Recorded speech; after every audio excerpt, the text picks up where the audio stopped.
First of all, welcome to this session. This is entitled The Government's Perspective on Internet Freedom. Let me introduce myself first of all. My name's Andrew Pulifact. I'm with an NGO in London called Global Partners Digital. The actual meeting, the group of governments represented here are actually part of a wider coalition called the Freedom Online Coalition, which is a group of over 20 countries from Latin America, Africa, Asia, Europe and North America, who formed a voluntary association to promote internet freedom and human rights and democratic values online. And so the purpose of the session this afternoon is really to give you some introduction to the work of the coalition and explain the kinds of things the coalition are doing. It's been in existence for a few years, but a few months ago a decision was made to strengthen the work of the coalition by establishing working groups and involving a much stronger multi-stakeholder dimension. My own organisation was brought in as a secretariat to the coalition for an experimental period, which is still underway. And that's part of the effort to really broaden out the work of the coalition to bring in companies, civil society, as well as government. So we have contributions from Estonia, the US, the UK, the Netherlands, and I also have a colleague from Sweden who will speak very democratically from the floor at some point in the session. Obviously the coalition has a very broad brief. We look at freedom of expression, that's a particular concern of ours, and censorship worldwide. We look at development issues, cybersecurity. But obviously one of the big things that's happened to governments in this room in the last few months is the revelations about the scale and scope of the NSA scrutiny of internet traffic, and not just the NSA but other governments. And I think it's been very apparent to a number of governments, and certainly to a lot of us in this room, that the legal and normative framework which governs surveillance, which has developed in a very different era. In my own country, in Britain, our regulatory processes were set up 15 years ago, way before the internet existed on the scale that existed. So I think there's a process of catching up going on while we revisit all of those legal and normative processes. And there are a series of debates unfolding in different places. And so this afternoon, knowing that we're in the US, knowing there's a big interest in this, knowing the NSA has been a big focus of public discussion, Scott Busby from the Department of Rights and Labour at the US State Department is going to make a statement about the US government position, which I think is a significant statement, and because of that I'm going to give him a bit of extra time at the beginning to make that statement. I'm going to take some questions and contributions from the floor because I know that will be of interest to a lot of people here. I don't want the whole session to be about the US because there are other governments and people who've come from thousands of miles away to share their experiences with us. So I will make sure that the next part of the meeting broadens the discussion out. But I think it's appropriate, given I think 20% of the sessions at this conference are on surveillance, that we do, given that this is the major opportunity for governments to speak in this three-day event, that we give an opportunity to sort of at least air the issues. Scott will take a couple of questions in the session. He'll be around. If people want to carry on the conversation with him, he's happy to carry on that conversation with you subsequently. So don't feel this is the only opportunity to raise his issues. And I think this will be a public debate in all our countries over the next year or two.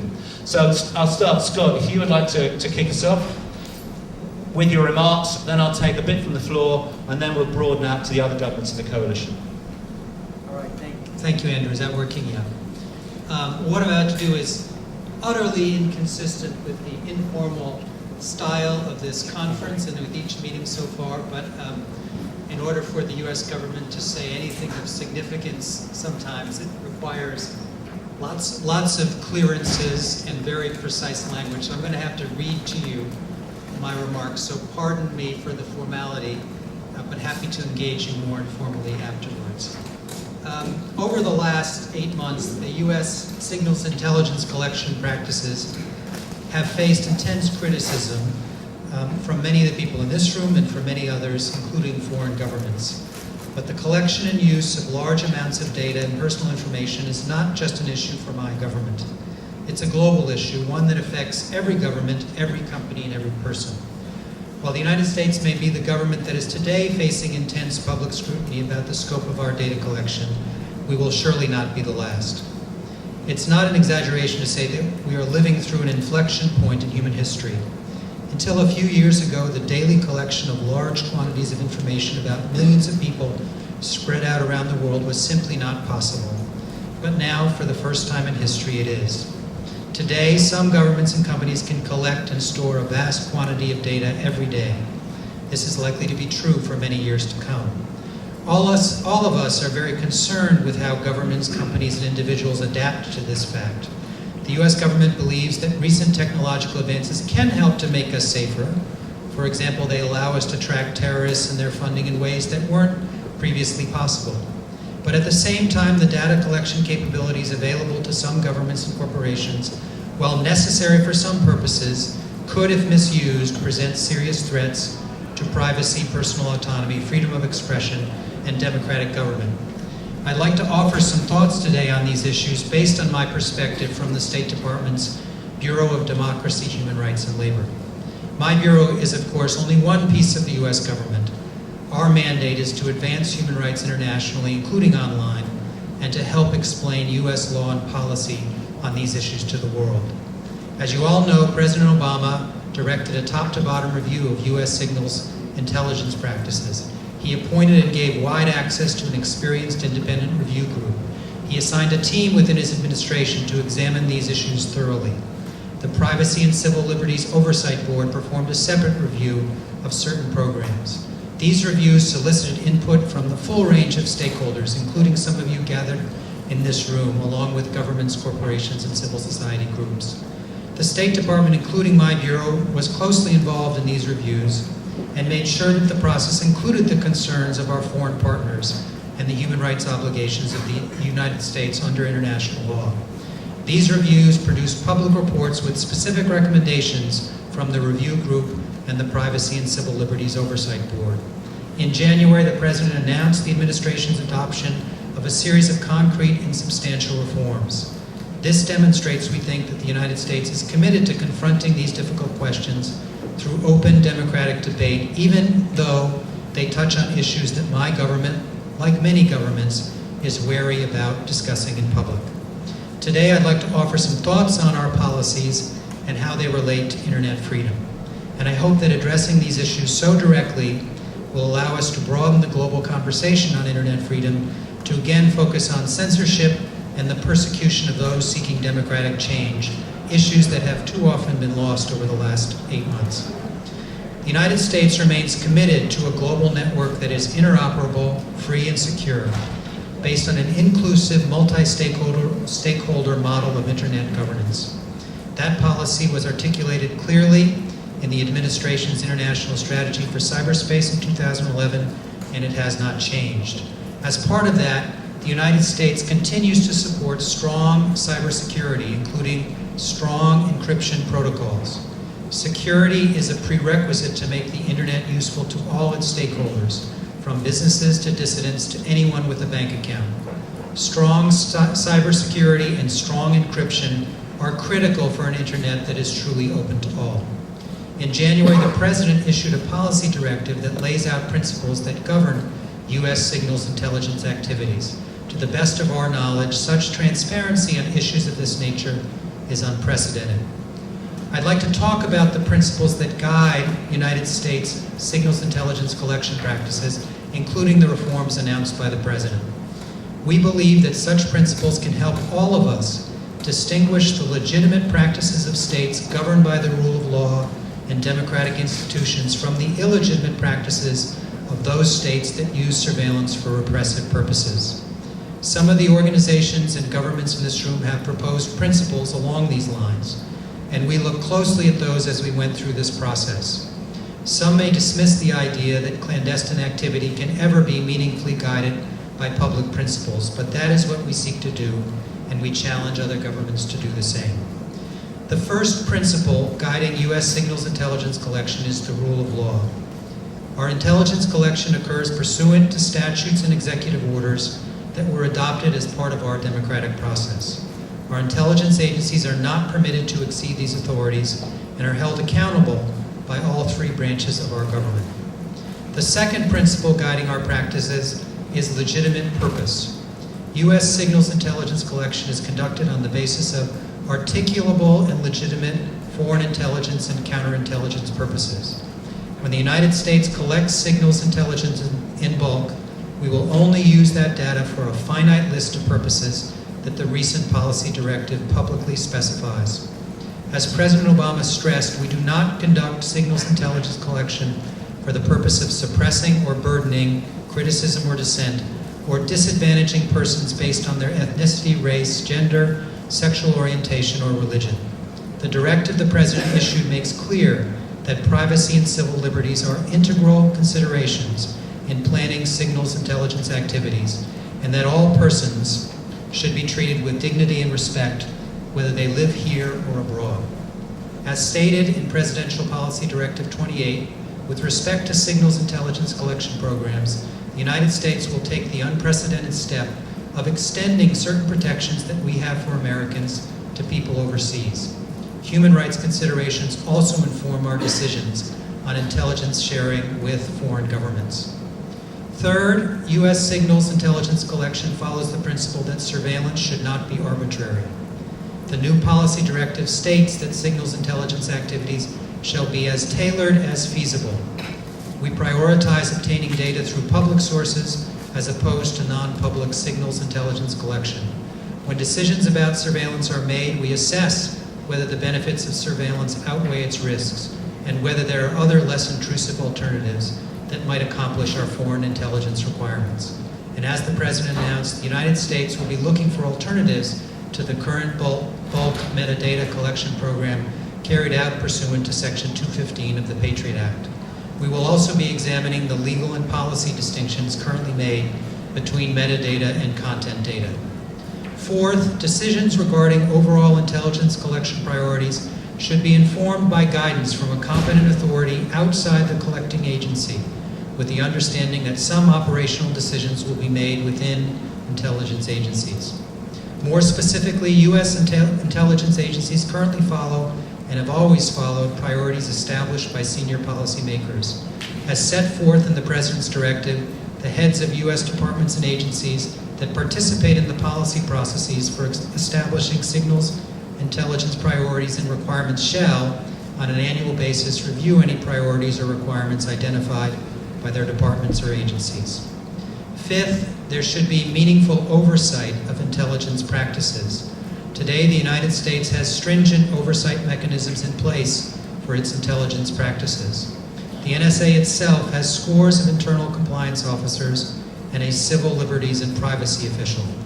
Outside oversight is provided by the Department of Justice and independent inspectors general within the NSA itself and the Office of the Director of National Intelligence, which also has a civil liberties and privacy office. The independent Foreign Intelligence Surveillance Court plays a key role in protecting rights, and some collection is authorized only upon approval by that court. To ensure that that court hears a broader range of privacy perspectives, the President called on Congress to authorize the establishment of a panel of advocates from outside the government to provide an independent voice in significant cases before the court. And while we evaluate new options for the collection of telephone metadata authorized under Section 215 of the Patriot Act, the President has instructed that except in true emergencies, we work with the FISA court to obtain approval before we query that metadata. Of course, U.S. intelligence agencies also report to our Congress, where there are today, as in the past, vigorous debates on these issues. Sixth, the United States is committed to increasing transparency with regards to its signals intelligence collection. Our review of our signals intelligence collection over the last 8 months is unprecedented in terms of how transparent and inclusive it has been. And one of the key reforms directed by President Obama is to facilitate even greater transparency through the release of opinions of the FISA court with broad privacy implications and the disclosure of greater information about the national security letters issued by the government to private companies. We've already declassified over 40 opinions and orders at this court. The Director of National Intelligence will also be releasing information for the first time regarding the number of national security orders and requests the government issues nationwide, and the number of targets of those orders and requests. And the government has separately agreed to permit private companies, including internet providers, to provide an unprecedented level of information regarding the number of national security orders and requests received from the government. In fact, these numbers show that such requests represent a tiny fraction of total user accounts and present a more accurate picture of how our intelligence authorities are used. Such transparency is at the root of democratic accountability. U.S. citizens have the opportunity to change our laws and policies through the democratic process. I've discussed 6 principles here today. Rule of law, 1. Legitimate purpose, 2. Non-arbitrariness, 3.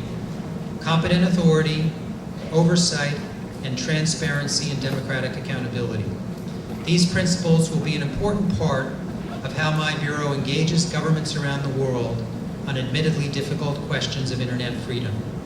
We are proud that U.S. signals intelligence collection is guided by these principles and that by most measures, U.S. government practices compare very favorably with the practices of other governments.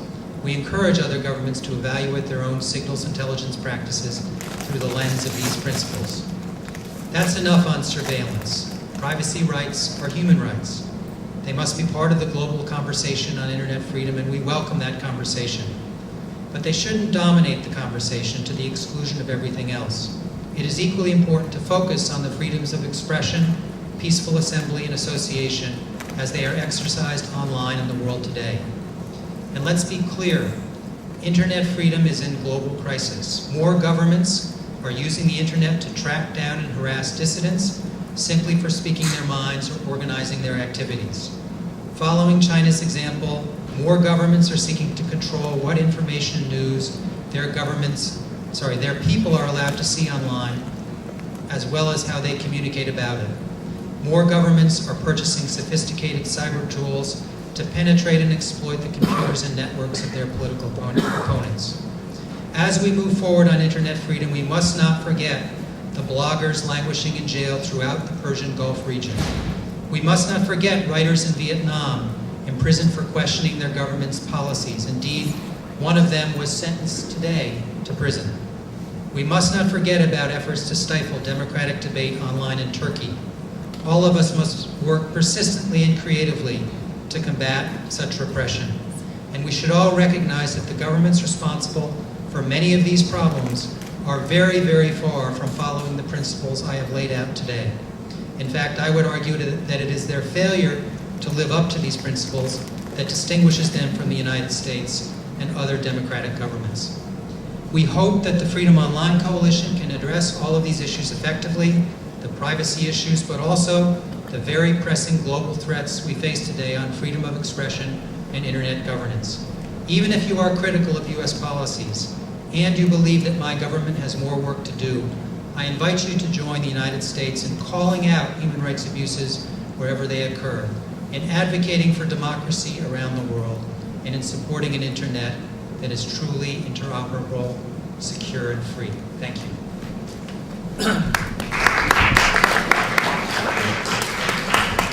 Thanks very much, Scott. As I said at the beginning, I'm going to take a couple of specific questions. Obviously, Scott's happy to deal with them outside of this forum, but obviously we're in big plenary. Are there any other first questions people would like to raise? Yeah.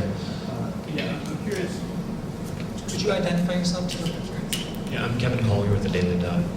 I'm curious what other U.S. government agencies have agreed to these principles or have sort of signed off on this. This is a U.S. government cleared statement of policy. And does that include the Office of Director of National Intelligence? Yes, it does. Anyone else with a immediate reaction?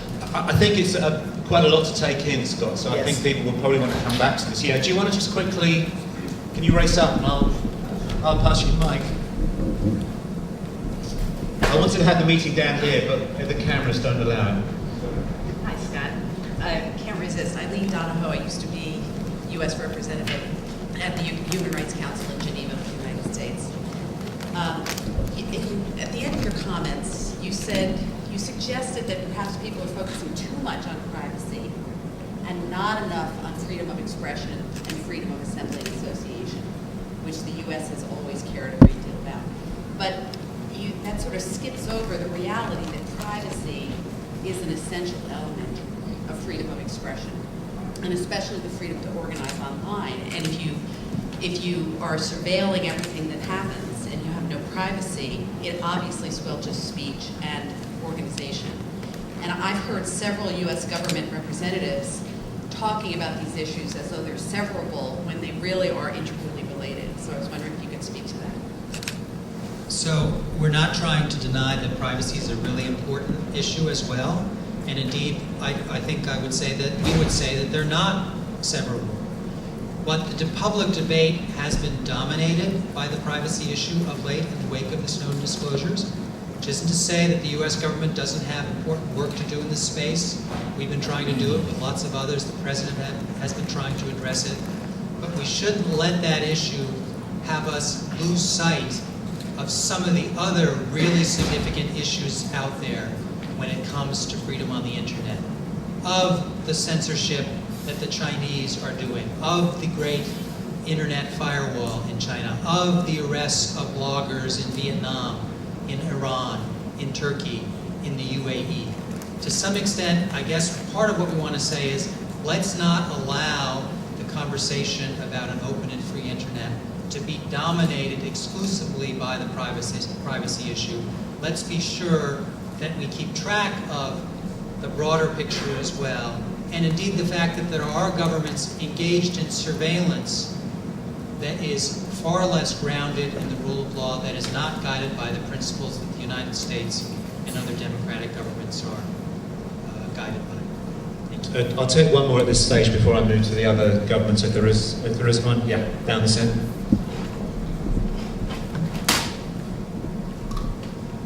Hi, I'm Charles Mock. I'm a legislator from Hong Kong. We were at the front line of the Edward Snowden affair because he stopped by Hong Kong. And I just want to say that after hearing what you said, it's all nice and all good, but reality is that what you have done, or what the US government has done, is actually undermining exactly the kind of thing that you were talking about. We were attacked. I mean, those people who were trying to criticize China, about, for example, about the Great Firewall and all those things, were actually, you're undermining your cause by these activities that the US government is engaged in. Because people are just saying that, the US government is worse or the worst in trying to use it to justify or shift the attention to what they are doing themselves. So please understand that what you have done is actually, despite what you said about rule of law and so on, the reality is that all these activities that the US government has been engaged in is actually undermining what all the activists and all the people who are trying to remove all these censorships and so on in all these governments. This is really undermining what we're trying to do. Thank you. So that's a concern that we've heard often, and I don't disagree of the challenges it poses to our internet freedom policy, the way in which surveillance, say, has been conducted to date inside the United States, perhaps with the level of open debate that has occurred in the last 8 months. By the same token, I don't think what the US does has empowered the Chinese to do what they're doing. The Chinese want to do what they're doing regardless, right? Perhaps they can point to the US and say, what we're doing is just like what the US is doing. Part of what we're trying to do with these remarks today is get all of us to distinguish countries like the United States, countries like those in the Freedom Online Coalition, and the surveillance that we might engage in from the sorts of surveillance and other repressive policies that countries like China engage in. I think it's time for us to start drawing that line. And so when the Chinas and the Irans and the others say, you're doing the very sort of thing that we're doing, I think our job is to say, that's not the case. Our policies are limited by these sorts of objectives. Our practices are not aimed at suppressing dissent or facilitating the commission of human rights abuses. The way in which we engage in the surveillance that we do is very different from the sort of surveillance and the sort of human rights abuse that governments like China and others engage in. Thanks very much, Scott. I want to broaden it out now and bring in some of the other governments here to reflect on the wider issues that the coalition is going to be looking at. Maybe starting with you, Simone, on behalf of the Dutch government, maybe saying a few words about how you see your particular contribution in the coalition over the next few months. Well, I think to start, it's very well. I thank you for the speech statement. I think it's very important the governments give this kind of statement. Sorry, that's sort of a bad way to express myself. But I think the fact that there's been so much criticism on governments with regard to the NSA revelations, or just revelations about like how governments have been exercising these kind of powers is very important, because I think the discussion that's now sort of evolved about transparency, about other issues, how we interpret it, basically human rights in the context of the internet are fundamental. It's sort of what this day and age is about if we talk about human rights. There is still a clear sort of, it seems that people still think that human rights only apply offline, even though there's been 2 resolutions by the UN that have clearly stated that they also apply online. And so I think it's very important to shift sort of the perspective from this online-offline idea just to sort of a global idea of what these human rights are and what it just means in this day and age. And this means that we have to further develop human rights, sort of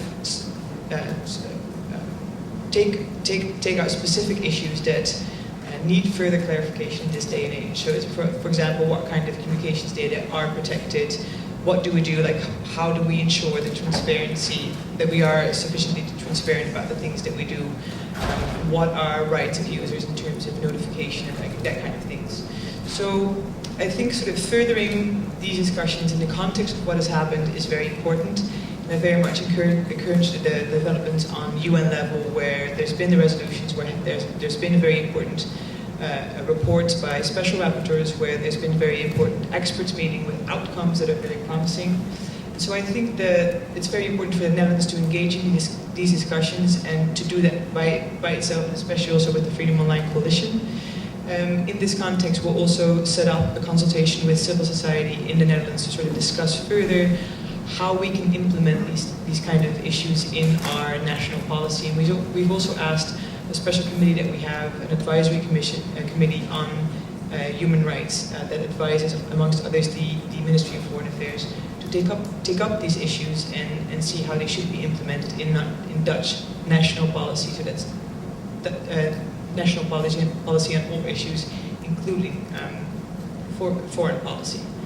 One of the other issues that we would be doing is the Netherlands is chairing one of the working groups that will be set up, or that are being set up by the coalition at this point. I'll just speak for the working group that I'm chairing, which is the working group on Internet Free and Secure. The idea is to sort of, in this working group, together with the other governments that are joining, which is Canada, the UK and the US, and with the co-chair, which is Ron Dieberg. We're very happy to have him. And then set up a multi-stakeholder model, invite experts from civil society and business to engage in a discussion about how we can actually implement human rights in the cybersecurity discussion. So how do we make sure that there is cybersecurity in our society, while at the same time making sure that the internet remains free and open for everyone. So some of the issues that we probably want to touch upon is how can we embed human rights in cybersecurity strategies? How can we create a meaningful multi-stakeholder dialogue in the context of cybersecurity? And also, how do we get a clear view on the cyber threats that are facing us? And how do we create awareness with people about what kind of tools they can use to protect themselves against these threats? So we hope to be able to sort of set up this working group in the next couple of weeks further, and sort of further delve into sort of the specific issues that we want to address, and then be able to give you some further updates on that at the teleconference. Thanks, John. From the UK government's point of view, can you say a bit about how you see us inputting into the coalition over the next few months? Yes, certainly. Perhaps let me just say a couple of words just to comment on what Scott said as well, because we're in a similar boat, of course, being part of the Five Eyes Partnership. I mean, our government fully endorses all of the principles which Scott laid out. They're principles which already direct how our intelligence agencies operate, the legislative basis on which they operate. We do have a slightly different domestic process going on to look at the principles of the US process, which is very much led from the White House. Ours is very much led from Parliament. Ours is also going to start to run into our next elections next year as well. And for those of you any of you that do follow British politics, you'll see that our Deputy Prime Minister published an article this morning, it was, commenting exactly on these sorts of issues and laying out what his party believes he would do as part of government after April next year. So this process is a very live discussion in the UK, but we do see it very much more as part of the broader discussion, and so just to get back to the point that it was that Arlene Donahue raised as well, and to bring into the Freedom Online Coalition work, the name of the working group which we, the UK, chair in the coalition is Business and a Free and Open Internet, Privacy and Transparency. Now we are taking this working group to really be a group which addresses the issues which Scott laid out, but then the broader range of issues, essentially the rights issues which affect all of our freedoms on the internet, through to a lot of the rights issues connected to the privacy, the collection of data, the way in which our intelligence agencies operate that we've talked about here, but then crucially as well, how that data is used, the behaviour of governments, particularly the behaviour of governments that don't respect the same human rights standards that we do in the Freedom Online Coalition, and that very much then points to the argument that Scott made. And so the nature of how we're going to break that down within our working groups is that, as the title suggests, we're focusing a little bit more on the partnership between business and government. Now this starts to overlap into sort of the Ruggie principles, the UN guiding principles on business and human rights. And so one of the things we'll really be doing is looking at the different roles and responsibilities of government and business in order to really secure the basic rights of internet users as we go forward and look at the global governance debates. We'll be looking at the responsibilities of governments, the responsibilities of companies. We'll be looking particularly as well to try and make sure that between governments and companies we are developing models and developing policies which really ensure the freedom of the management of the internet, net neutrality, the free movement of data, and all of the issues which are connected to that. We will be looking at issues connected to privacy that touch on transparency as well.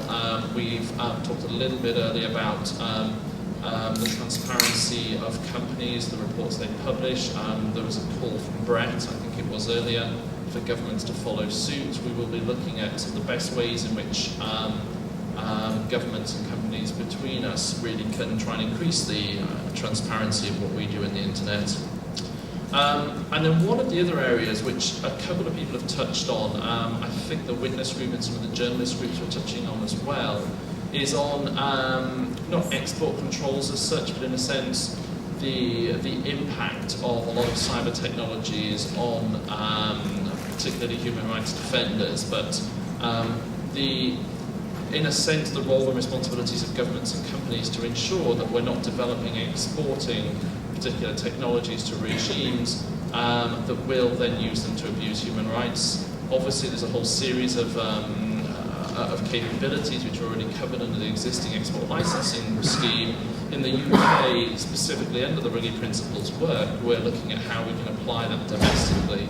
And it's that sort of work as well that we want to use as well, and really bring into our working group this idea of how our coalition can broaden this and really look at ways in which we can help work with companies, as I say, sort of in lieu of an export licensing system, which is just clearly not going to be practical at the sort of scale that it would be needed. I think I'll probably tie it up there, and obviously happy to take questions as well. Thanks, John. Before I come to Mark Lannemer from Estonia, I'm pleased to say we'll be hosting our next conference. I just want to grab Johan Hallenberg from the audience here from Sweden, who many of you will know is the host of the Stockholm Internet Forum, which is one of the, I think, best civil society global events that we have looking at internet policy. Just say a bit about Sweden's thinking and contribution at the moment. Thank you very much.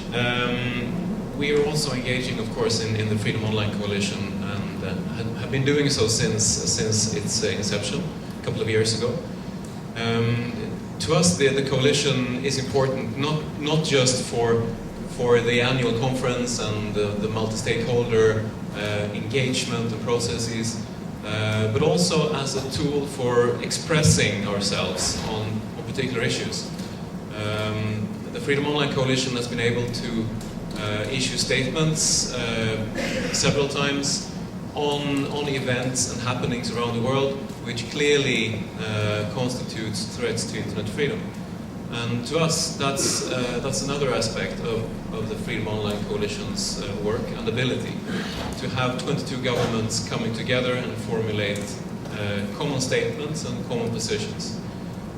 In a similar vein, to us, it's also important that the Freedom Online Coalition still also is a place for us to meet and exchange views, not just between ministers, but also at regular intervals at the UN, different UN meetings, at the OSCE meetings, etc., to try to find common platforms and common values which we can push together. We're also part of this working group structure. Sweden has offered to host the second working group, which is about digital development and openness. The main focus of this working group is to try to engage more broadly countries in the global south, or low and middle income countries. We strongly believe that we need to be better and get better in addressing and offering real alternatives to these countries when they develop their internet. We see that in many countries around the world there are several options that don't really integrate free and secure internet when these countries are to develop their internet structures. We believe that we need to grow the case here. We need to build a case for free and secure internet. And we find that there is quite little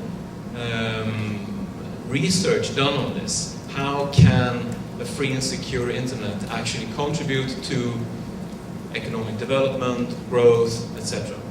So this working group we are engaging in together with Germany and Finland and Latvia and the US. Is there anyone else in the group? No? I think that's it. No. So we're going to commission a couple of studies to try to more clearly find a good relationship between open and free internet and economic growth. We think this will be important to explain to countries around the world from that perspective. We are currently drafting our work plan, and hopefully by the Tallinn conference there will be a first draft, and then the Stockholm Internet Forum in Stockholm by the end of May will be another opportunity for us to meet and continue to define our exact work plan in this regard. Thank you. Thanks. And the final contribution for the panel, I'm really pleased to say, is Mark Lanemaa from Estonia. I don't know if those of you, how many of you have been to Estonia? It's one of the best, well, it's probably the best internet environment in the world. Certainly up in the top 3. It's really, really powerful, very connected society, totally integrated, and a president who I think of all presidents is probably the most prolific tweeter of the president. I would certainly say he's up there with the top 10 political leaders who tweets. So it's a country that really does get the internet in a way that I think very few other countries do. So Mark, very pleased for you to tell us about why you're chairing the coalition at the moment and the Tallinn event. Thank you.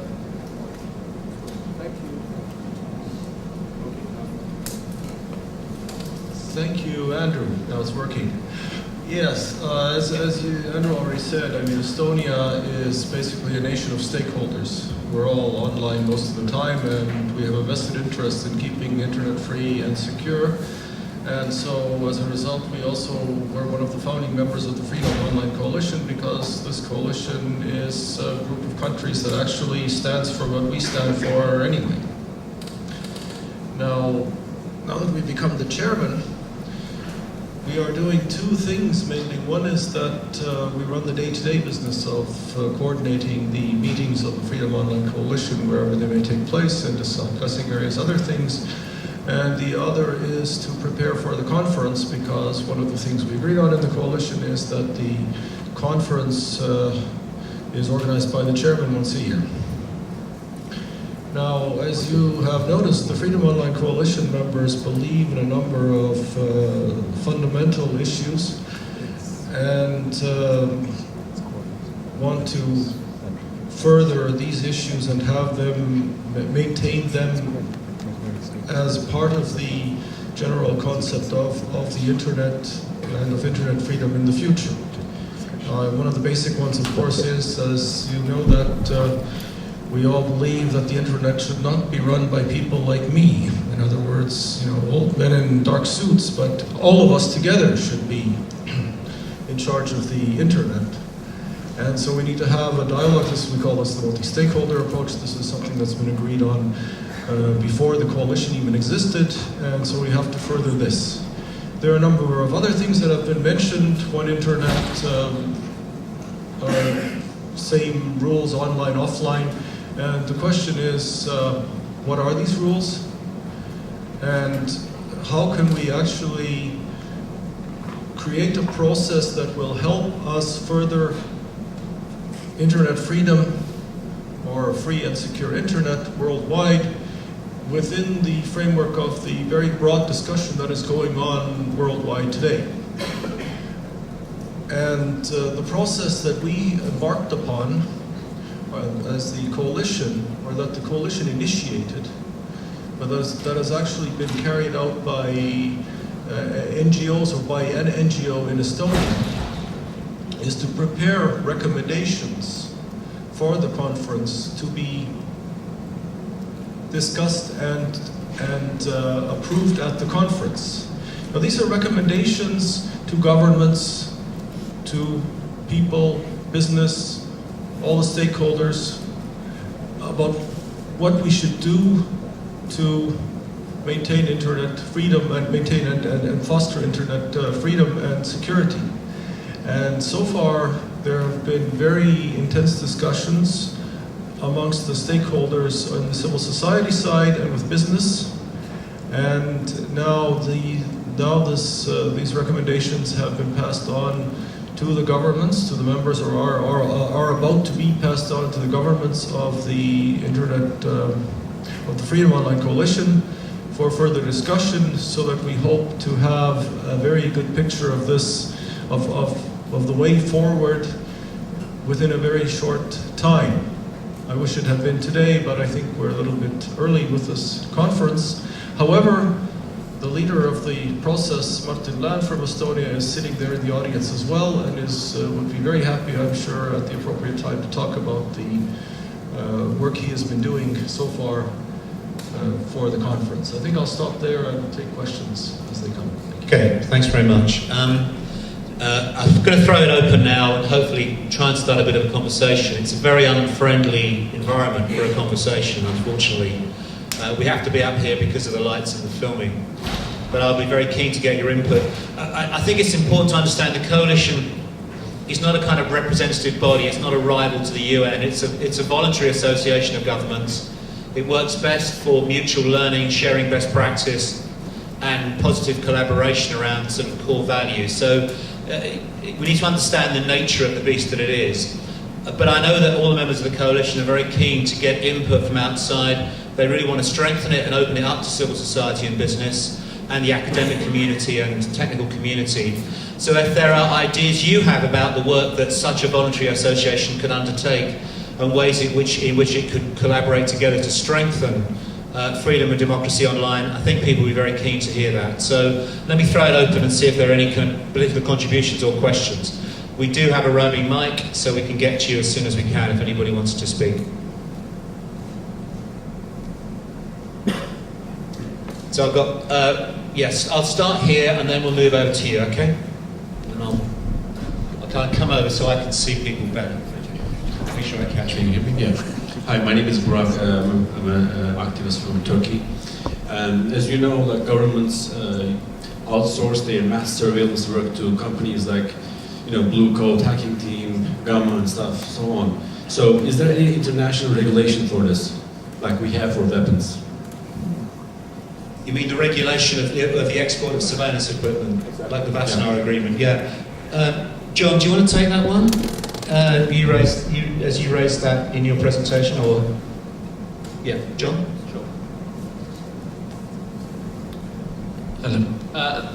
There is a regime. The international regime is the Wassenaar Arrangement for dual-use goods. Now, this covers goods which, it's an old regime. It's not specifically tailored towards cyber technology and the sort of things that you were talking about, but it does cover stuff which clearly has a principal use which would very quickly lead to human rights abuses. So there was a review in, I think it was November last year, when a couple of new products were added.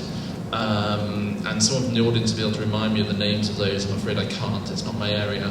But there was a couple of direct products that were just added by name onto the list, and so they are now controlled globally by the members of the Wassenaar Arrangement, who now cannot export those goods without a license.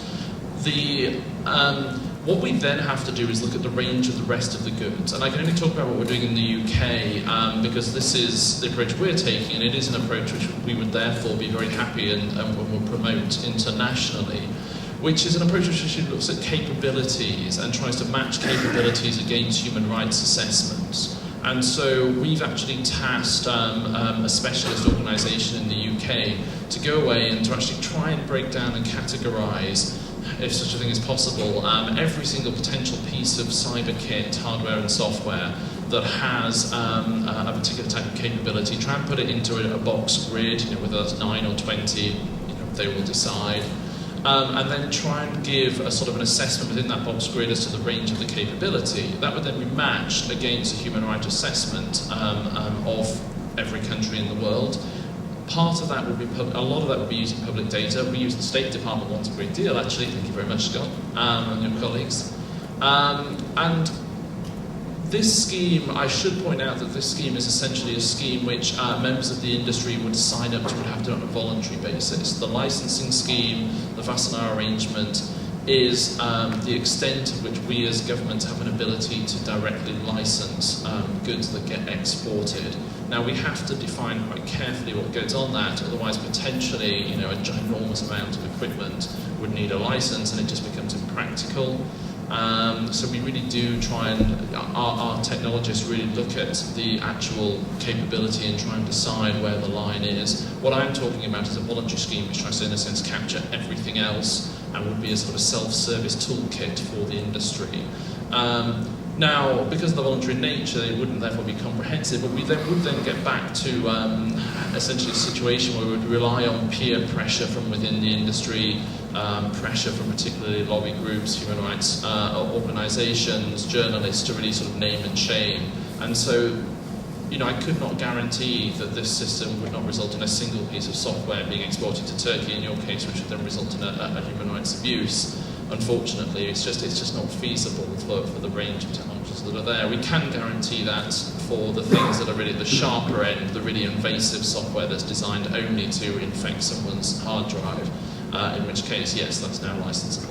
Sorry, that was very long-winded, but it's quite technical. And is this going to be one of the topics you look at in your working group? It is, yeah. That was the last of my list of topics. It's sort of, it's a little bit different to some of the other ones, but it's part of the public-private partnership sort of nexus of issues which we feel the coalition needs to really address. Can I just add, Andrew, that the United States is part of the Wassenaar regime as well, and we have our own country-specific export control regime, and we're looking too at expanding controls as to those sorts of internet technologies that could be used for ill. But it is, as John has pointed out, sometimes a challenging exercise because goods are often dual use, and so determining exactly when they're going to be used for ill and when not can be challenging. But it is something that as a government we're looking at as well. Just very quickly, Estonia is also the chairman of the Massinar arrangement this year, and of course this is the kind of topic that interests us as well. Thanks. We've got a question over here, and I'm sure you know Privacy International from a civil society point of view have done a great work on tracking, doing reporting and tracking the kind of companies like Blue Coat that you mentioned that specialise in this collaboration with repressive regimes in this kind of technological field. I'm sure you'd know it, but anyone who doesn't know their work, it's really worth looking at. Yeah, we've got a question here. Or contribution. Thank you, and congratulations for putting up this panel and leading it, and to all participants. It's been very enlightening. My name is Alejandro Pisanti, Alex Pisanti. I'm from the National University of Mexico and the Internet Society chapter of Mexico as well. We've been watching from different points of view many of these trends that come together and, of course, came up explosively after the intelligence revelations of last year. The concern that some of us will have now is that as governments and other groupings which were not traditionally building up the internet or using it in its first stages are trying to guarantee that it becomes this or that open, rights respectful, or guaranteeing certain types of rights and so forth, you still have an internet after all this is done. You still have an open, interoperable internet that's technically sound, that is scalable, that crosses borders without coming under a specific rights spotlight in one territory where you really don't see that border on the internet. So that's a major concern, which I would like to express to the coalition. The multi-stakeholder processes themselves would be would have to be selected in such a way that this is a guideline as much as any other one. And with respect to export controls, I would like to express some reserve to cause a reaction of the panel. Exports controls and the Massinar regime seem to be useful tools to avoid officially traded, negatively used software to fall in the hands of governments for their official use.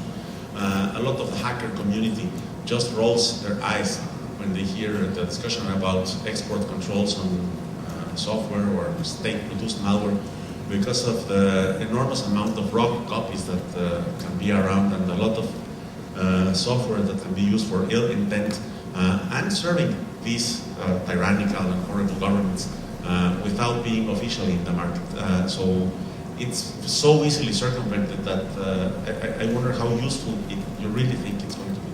So. Thanks. And Mexico is a member of the coalition, so obviously would encourage you to raise these concerns with your government so they could input that into the broader discussion. You are, that's great.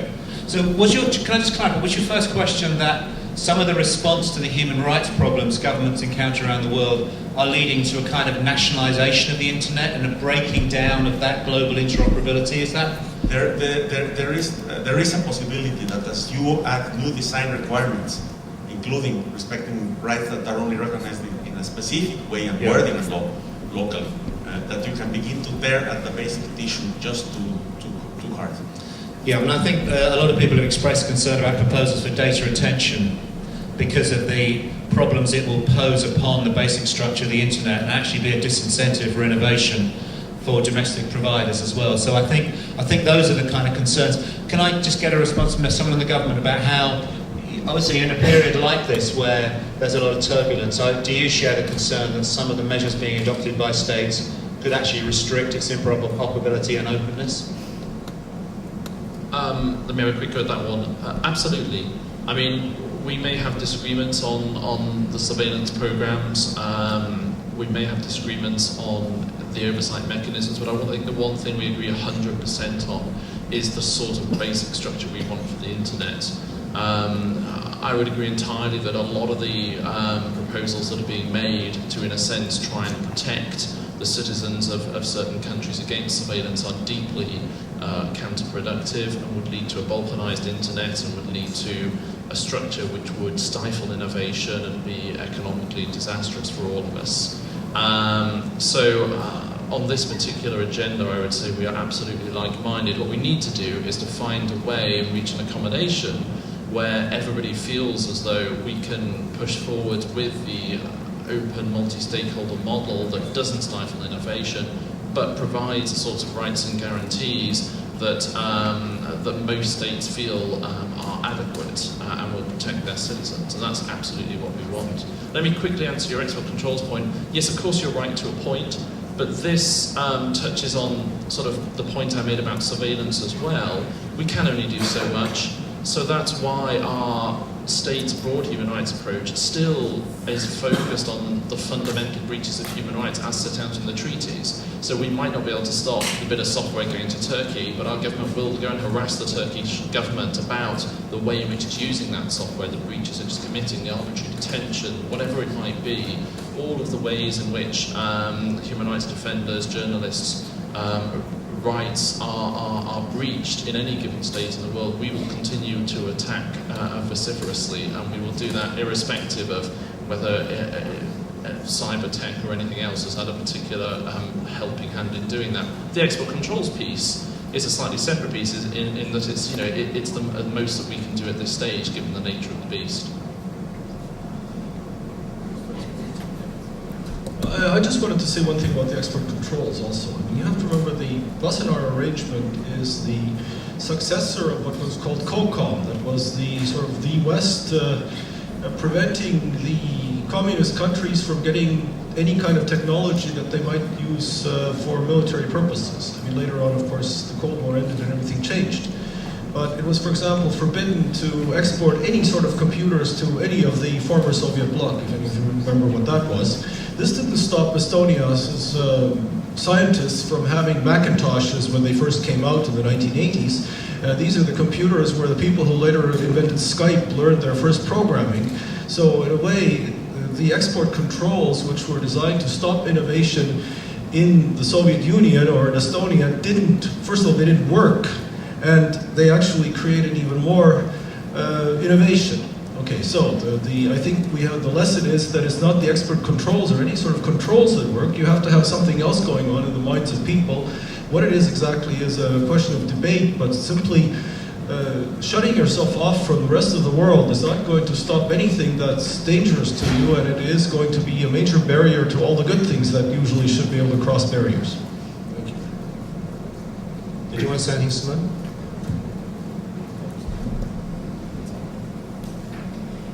With regard to the balkanization of the internet, and sort of the geopolitical things that are going on, I want to say two things. It's basically, first of all, about the focus of the Freedom Online Coalition. I think it's very important to emphasize that, like, we focus very much on freedom of expression, and it's not the intention of the coalition to get involved in proper internet governance discussions. So that just as a point of clarification.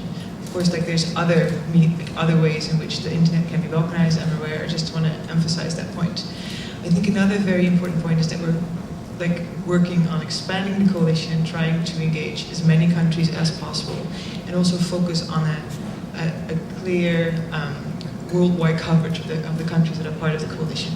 So it's not just sort of the Western countries that want to behave well and sort of spread the message out, but we also want to engage Asian countries, Latin American countries, and we're working very hard on getting sort of a broader base that we can actually sort of have a very sort of legitimate discussions about these issues with worldwide coverage to say.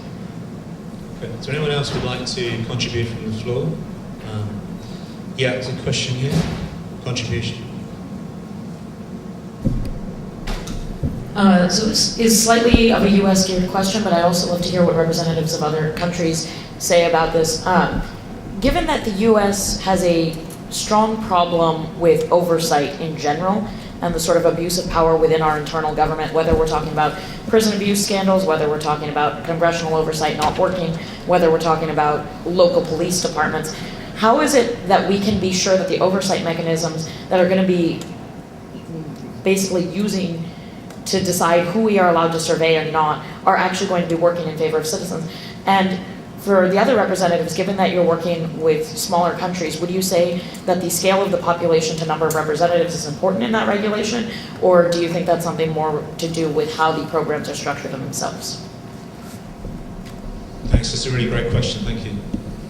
I'm not an expert in oversight mechanisms, but my impression, having worked in the US government for over 20 years, is that there are lots of mechanisms, and a lot of time their effectiveness depends on sort of the political will of leadership to make sure they're effective. And one of the ingredients of having such political will are folks like you. It's civil society pointing out that there's an oversight mechanism of such and such a program or policy or agency, and that there's an expectation that that oversight mechanism will function. And indeed, when there is that sort of pressure from outside, mechanisms tend to work more effectively than not. So I would argue that it's not a question of existence of mechanisms per se, but rather the effectiveness and the extent to which there's the political will to make sure that they work. I think to add something about the effectiveness of oversight mechanisms, I think from my own observations, I think there's of course many things that can be improved about the current oversight mechanisms that are there within governments. I think what's a very important issue is, I think, with regard to oversight, we need more experts. If I look at the system that we have in the Netherlands, actually we have a committee in Parliament that does that's sort of supposed to check on the intelligence services. But basically these people are understaffed and they don't have the required time. The same goes for another oversight mechanism committee that we have. What I'm actually trying to point out here is that I think one of the great contributions of this discussion is that finally there's sort of more discussion about these issues, and I think it's sort of becoming a more popular issue, and hopefully with that we also have more people that actually know a lot about this and can sort of pinpoint what the information is we want to get out there and how we can get it out there. So I think yes, we need better mechanisms, but we also need more experts, both in, for example, journalism, in government, in parliament, to all be dealing with these issues properly. Yeah, I mean, I'm sorry in a way to hear you say what you said about US oversight, because in Britain we've always envied what we perceive to be the strength of US oversight mechanisms. I mean, you may not know that up until the 1980s the British government never admitted that the security service existed. It just refused to answer questions. It was only a legal case brought to the European Court of Human Rights by two members of the equivalent of the ACLU in Britain who had been put under surveillance by MI5, that the government was forced to introduce legislation which actually set out the fact that MI5 and MI6 actually legally existed. So I think the Deputy Prime Minister's actually gone, it's interesting, John, he's gone to an external agency, Brucey, a think tank, to commission a review of British processes rather than to British Parliament. And one of my questions to all of you, and actually a bit to the panel, is I should point out that was a party political move, not a move within his role as Deputy Prime Minister. There's a very important difference. That's true, yes. There's no agreement from the opposition or the Prime Minister. A question for you. One of the big gaps I see in most of our forums on internet is legislators. We have governments here, we have business, we have civil society people, but the people who make the laws seem to me to be very absent from the discussions. And to be honest, in my own experience, very ignorant of the kind of policy issues and problems that are coming up in this environment. And I just wondered whether, obviously you have to be careful what you say because you serve the legislature, but do you share with me that sense of frustration sometimes that the legislatures in our respective countries are not sufficiently engaged in the kind of detail and the thrust of the policy debates that are happening? Someone? Yes, I share that frustration. But I also have to say that they're doing, at least some of them are really putting in a lot of effort sort of getting there. I think what is maybe not so much missing legislators with goodwill, but we're missing sort of platforms or dialogues with all the relevant people there to actually make the proper and good laws. So my ministry has been sort of experimenting is maybe the wrong word, but sort of with a diplo hack, which is actually sort of trying to bring diplomats and tech people together to sort of think through policy issues, both from sort of a technical and a very policy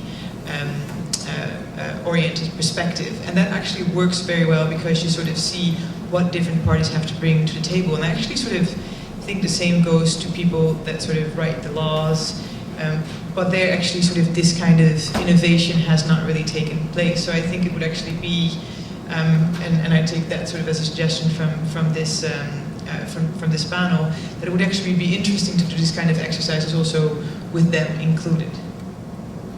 Johan? Thanks. It's a good question, and from my perspective, the legislator, perhaps in general, could be more engaged and could be more updated on these issues. But we were sort of lucky or unlucky, or what to say. A couple of years ago, we introduced legislation on signal surveillance, the so-called FRA law, and it created a lot of attention in Sweden. And it's quite uncommon that Swedes take to the streets and protest, but they did in this case. The draft law was thrown out of parliament twice and back to government, and it was redrafted, and it wasn't until the third time it was reintroduced in parliament then that it was actually adopted. So of course, with this event happening, it created a lot of awareness in the entire parliament in Sweden. So I would say right now, the awareness of these issues, at least in the Swedish parliament, is quite high, which is good. To maybe add to that, I think what is actually very relevant in this respect is that the legislator is going to have sort of a more open process for people to sort of participate in sort of the discussion about how law is developed and sort of written and developed. What we see a lot in many countries, I think including ours, is that some of the legislative processes are still being kept secret for as long as possible, and so I think it would be very beneficial for many processes if it would be opened up earlier, so you actually have a much more open discussion about problematic issues that are in new laws that are being drafted. Leon, I think, just want to put the back there. Yep. And I'll take Leon and then one more, and then we'll come back to the panel for a final wrap-up. Yeah. Hi, I'm Leon from Free Press Unlimited in the Netherlands, and we've been engaged in the Freedom Online Coalition from the start. And I would like to ask maybe a more philosophical question to the panel. There's a lot about talk about multi-stakeholderism and the internet freedom domain. And I would like to really ask you what that actually means and what you see as a role for civil society. Because I sometimes get a little frustrated about the plans that are launched at us by governments, and sometimes I feel that civil society is somehow like a responsive mirror to you.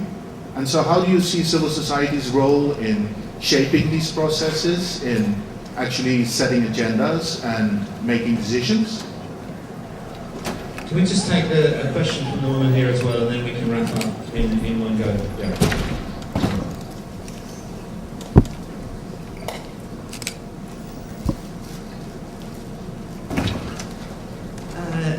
It is a piece of information, and here on behalf of the Council of Europe. There had been a report in 2008 on oversight models, a discussion, the good, the bad side of each, and it is updating, and it should be issued at the end of this month, March, by the Commission de Venise. You know that it is particular to the Council of Europe. There is a commission on constitutional things, and with members from all continents. And it is not binding, it's discussion more than that, but they have been very much involved in the question of constitution in North Africa recently. And so there will be a report discussing the models of oversight of secret services and everything. So that's why I wanted to just tell you. Thanks very much, that's very helpful. Okay, so we'll take this as a final wrap-up. Maybe I'll ask each of you to reflect on what multi-stakeholderism means to you. It is criticised for some for being undemocratic, as an attempt to bypass traditional democratic processes. I think that's something we should bear in mind. I think it's very encouraging that all the working groups of the coalition will be co-chaired by a civil society person as well as a government. And I think the working groups are seen very much as a mechanism for a proactive agenda being put in by civil society. But let me just starting with Mark, perhaps coming back this way, what does it mean to you? Is it a really fundamental, important thing in the Estonian context? Well, I mean, Estonia is, the poster child for so many internet things that we don't seem to have problems, except that we are expected to deliver solutions more than we are able to very often.